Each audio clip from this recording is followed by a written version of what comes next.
Alright geezers, alright geezettes, just wanted to this time talk to you about fragrances of seduction. I'm talking date fragrances, I'm talking first date fragrances, I'm talking third date fragrances, I'm talking the night, you know what I'm saying? And I'm also talking about date night with your long-term other half. And even what date do you wear if you know there's going to be someone there that you fancy. So you're not necessarily getting anywhere with that person, but you're going to a party and you know that this person's going to be there and you really want to get them to ask you out or get a cheeky snog or whatever, you know what I'm saying anyway. So for me, let's start with date fragrances. If it's a early date, first date, or you know those first few dates, I like to pick something quite, I like to pick usually a vanilla fragrance or vanilla based fragrance. It's got to smell like you want to eat it, i.e. I'm wearing it, you want to eat me. Don't be rude, don't be rude. What I'm saying is you need to smell good enough to eat. So what I would pick is possibly a bit of Cafe Rose, because that's got that beautiful vanilla running through it, but a really soft vanillic coffee and some rose.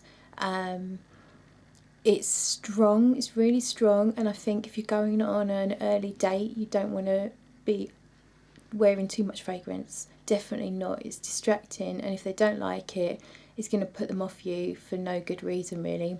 So with something this strong, it's almost like an oil, you actually get the oil residue on your skin with Intense Cafe.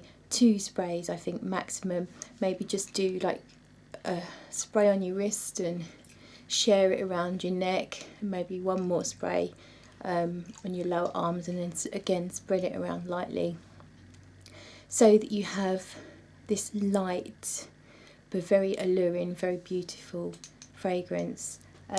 Men and women can definitely wear Cafe Rose, so not just for the girls, that one. In fact, I know more blokes that wear it than girls. Staying on the same theme of gourmands, this one is Dirty Honey by 4160 Tuesdays. This is an extract perfume or parfum, and it is really, really beautiful. Like bees have been capturing all the, not just the pollen, but all the nectar, and you've got like this factory. Imagine you get to go inside the beehive and there's a factory going on, and all these worker bees are putting together all the juicy nectar stuff, and they've got honey that, you know, you've got bits of honey, you've got all the different stages of what bees do all there. It's gorgeous.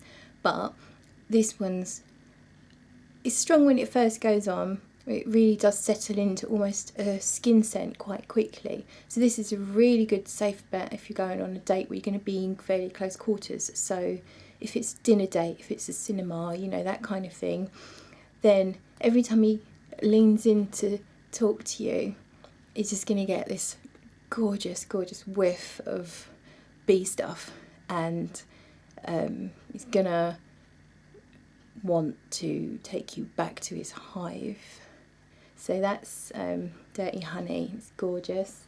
I think this one's coming out as an eau de parfum rather than the extract that I've got, and I think that might be stronger probably in terms of projection. So obviously that would, you need to take that into account, not wear too much. Another from the same house is the Sexiest Scent. This is, oh, so nice, so nice. It's woody, it's got ISOE Super in it, which is supposed to be that, what do you call it, stuff, that synthetic aroma chemical that is people say it smells of nothing, but it does actually smell woody, musky, and then it's got sweet. There's vanilla and I don't know what else. It's just this lovely, sweet, musky, woody vanilla, and you just enveloped in this beautiful cloud. But it's nothing too strong. It's not cloying. Absolutely unisex, so guys and girls can wear it, and people will want to eat you, which of course is the objective. So that's lovely. Again, that's a really good one for close quarters. If you're going to be not so close, so let's imagine then the party scenario. You want to smell fucking amazing because you are going to get that guy or girl. So what do you wear? You need to wear something a bit stronger, I think, something a bit more out there, something that's got good projection, because you're not necessarily going to get up close and personal. I would pick, I've got a few for this. This is Tobacco Rose. Absolutely love this. It is sexy. It is so sexy. It's not, I don't think it's specifically feminine. Take the rose out of the title. You've got tobacco, surely that's a manly thing, isn't it? So Tobacco Rose, they balance each other out. It is not feminine, it is just sexy. So guys and girls can wear it. I really have trouble describing this fragrance. This is the only bottle I've got a backup of. That's how much I love it. Rose is not, for me, the most obvious player in there. I know this has got beeswax in it. Hay, obviously you've got the rose. It gets a little bit smoky-ish. I think there's jasmine in there. It's just really, really good and sexy. So wear this to a party. Wear this to a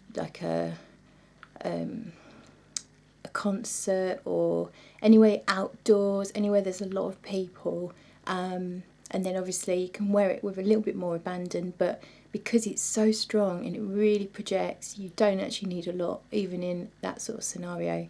So that's a great one. More.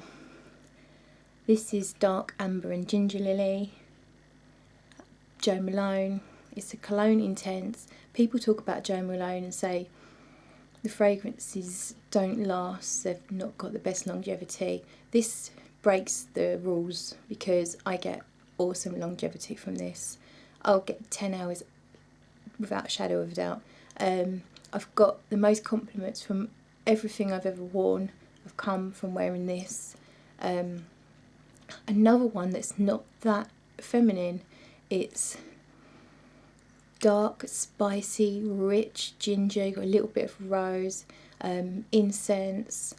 It is in the same category as Tobacco Rose for me. It's not neither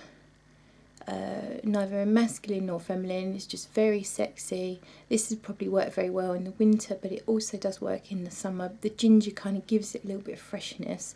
This is another outdoorsy one, party, crowded pub, that kind of thing, to attract your future lover.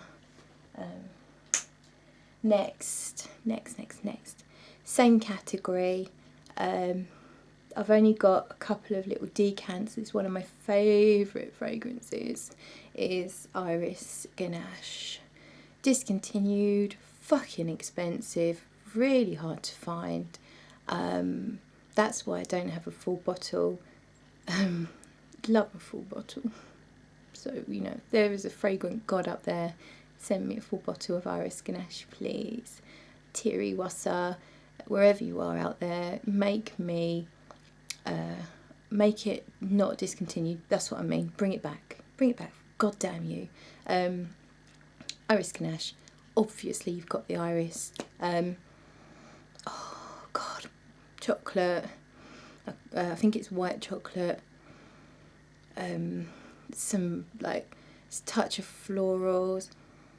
Oh, it's almost like a bit of marzipan. It's so beautiful. I can't describe it.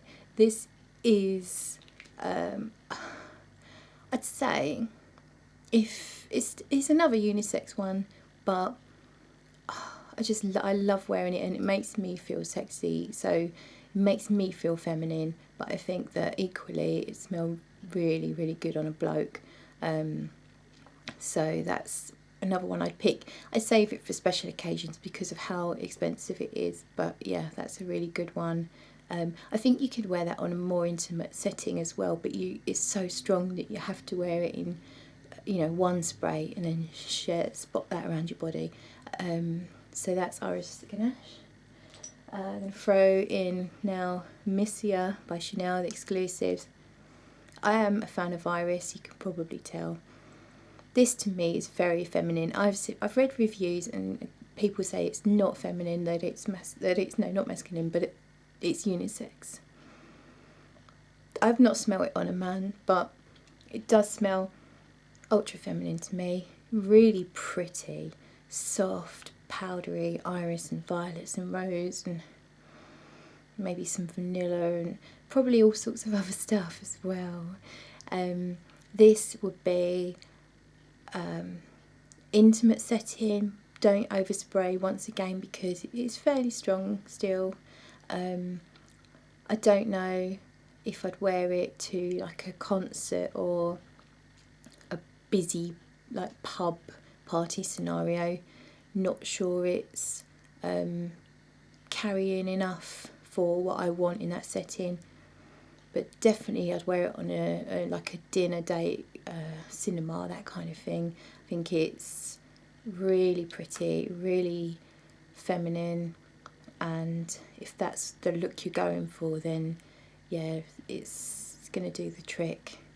I think that's all the bottles that I've picked out for this, and I'll just really say that I think I've probably covered more from a woman's point of view, but my advice to a bloke would be never overspray. Like I've said, for anyone really, it's distracting, whether even if you are in like quite a busy setting. It's distracting if you do go up, because it's really loud. You're going to go up to some guy and sort of say, hey, have you seen this band before? And then if you're choked out because he's got a whole ton of whatever on, it's just not good. So I think that for anyone, man or woman, I know that my personal taste is I don't want to be choked out and knocked out by your fragrance.